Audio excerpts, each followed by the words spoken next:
सुंदरपुर गांव के एक छोटे से कोने में माधव अपने परिवार के साथ रहता था। इस साल माधव ने गांव के क्रूर जमींदार लाला करोड़ीमल से ऊंची ब्याज दर पर कर्ज लेकर अपने पुश्तैनी खेत में बाजरे की खेती की थी। दिन रात के खून पसीने के बाद फसल ऐसी लहराई जैसी गांव में किसी की ना थी। मंजरी, जरा देखो तो इन बालियों को। इस बार भगवान ने हमारी लाज रख ली। ऐसा लगता है कि इस बार हमारे दुखों के दिन खत्म हो जाएंगे। सच कह रहे हो जी। इस बार फसल कट गई तो लाला का सारा कर्ज चुकता कर देंगे। फिर बच्चों को पेट भर रोटी मिलेगी। पिताजी, क्या इस बार मुझे पाठशाला जाने के लिए नया बस्ता और सुंदर जूते मिलेंगे? हाँ मेरे शेर, तुझे नया बस्ता भी मिलेगा और तेरी बहन लाली के लिए रेशमी रिबन और मीठे पेड़े भी लाऊंगा। वाह पिताजी, मैं तो रोज पेड़े खाऊंगी। लेकिन सुख की यह धूप बहुत छोटी थी। उसी रात जब पूरा परिवार गहरी नींद में सोया था, अचानक मौसम ने करवट ली। काले डरावने बादलों ने आसमान को घेर लिया और भयंकर ओलावृष्टि शुरू हो गई। अजी उठो, सुन रहे हो? बाहर देखो, ये क्या हो रहा है? इतनी तेज आंधी और ओले। हे नारायण, ये क्या गजब ढा दिया मेरी फसल।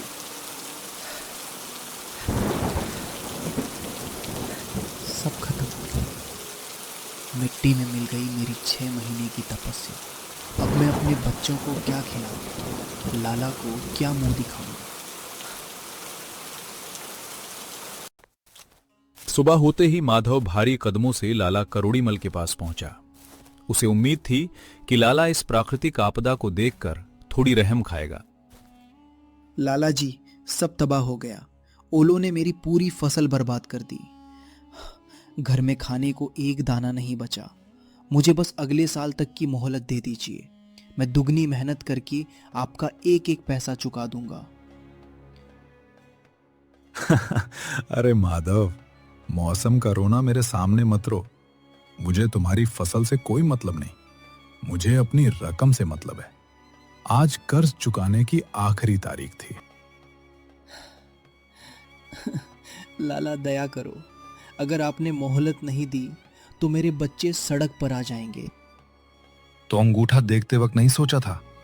इस कागज के मुताबिक कर्ज ना चुकाने पर तुम्हारा ये खेत और तुम्हारी झोपड़ी अब मेरी हुई। चलो सीधे सीधे गांव खाली करो, वरना मेरे लठैत तुम्हें धक्के मारकर बाहर निकालेंगे। लाला ने बिना किसी दया के माधव के पुरखों की जमीन छीन ली। बेघर और दाने दाने को तरसता माधव अपने परिवार को लेकर गांव से निकल पड़ा।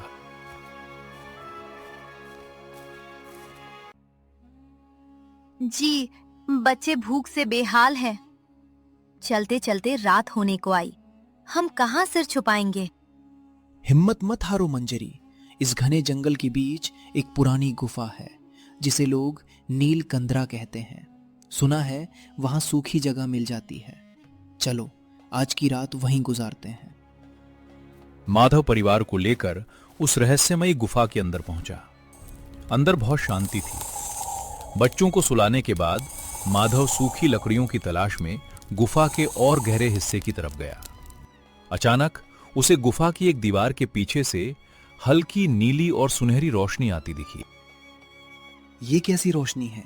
इस गुफा के भीतर तो कोई नहीं रहता। चलो देख कर आता हूं।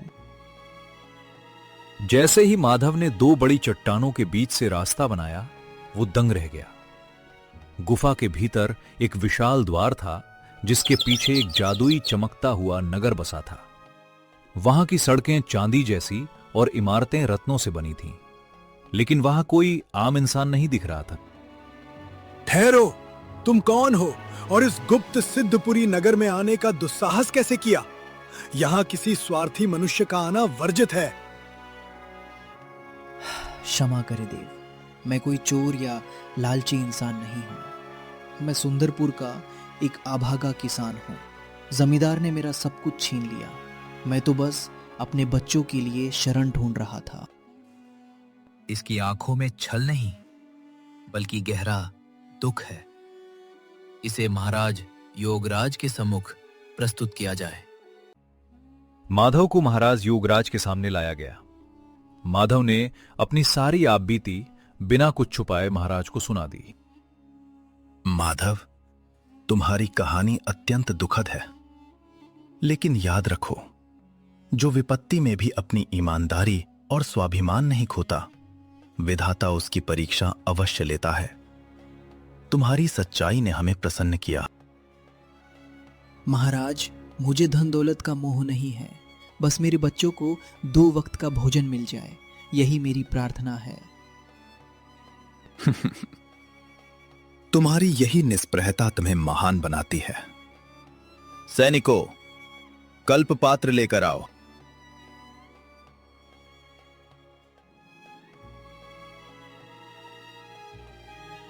माधव, ये कोई साधारण मिट्टी का बर्तन नहीं है। इसमें तुम जब भी हाथ डालोगे, तुम्हें केवल उतनी ही भोजन सामग्री या धन मिलेगा जितनी तुम्हारे परिवार की उस दिन की वास्तविक आवश्यकता होगी। यदि तुम इसमें से लालचवश अधिक निकालने का प्रयास करोगे तो यह मिट्टी बन जाएगा। जाओ, अपनी नई जिंदगी शुरू करो। आपका कोटि कोटि धन्यवाद महाराज।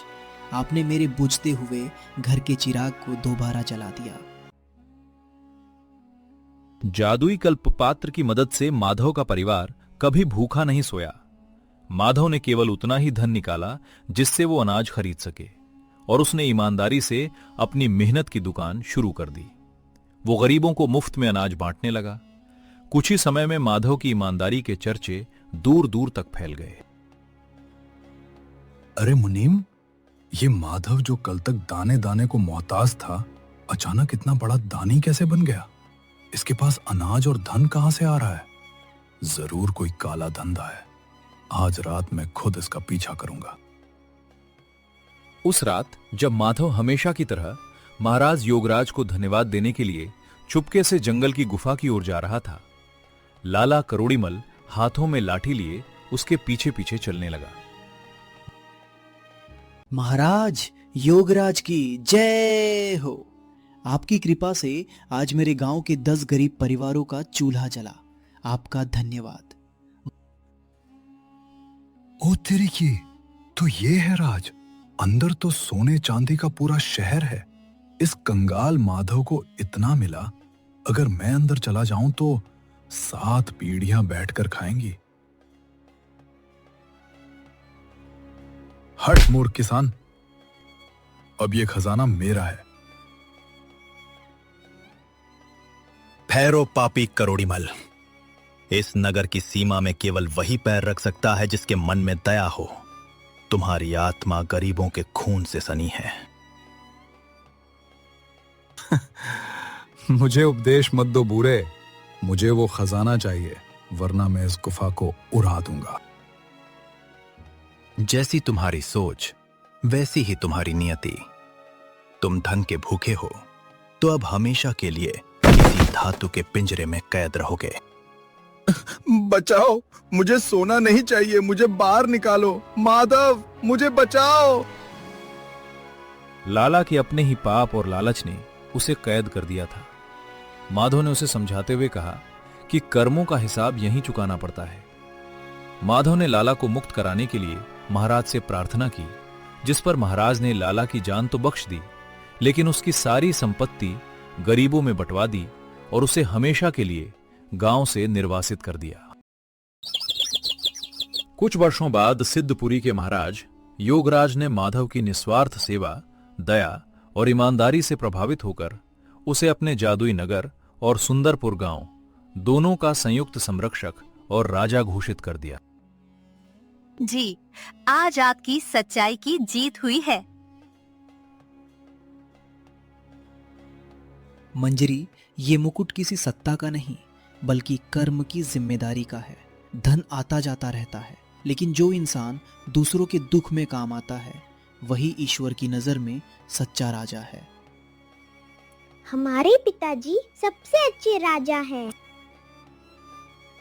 सुंदरपुर के उस गरीब किसान माधव ने यह साबित कर दिया कि परिस्थितियां चाहे कितनी भी विपरीत हों, अगर आपके इरादे नेक और कर्म सच्चे हैं तो पूरी कायनात आपको आपका हक दिलाने में जुट जाती है।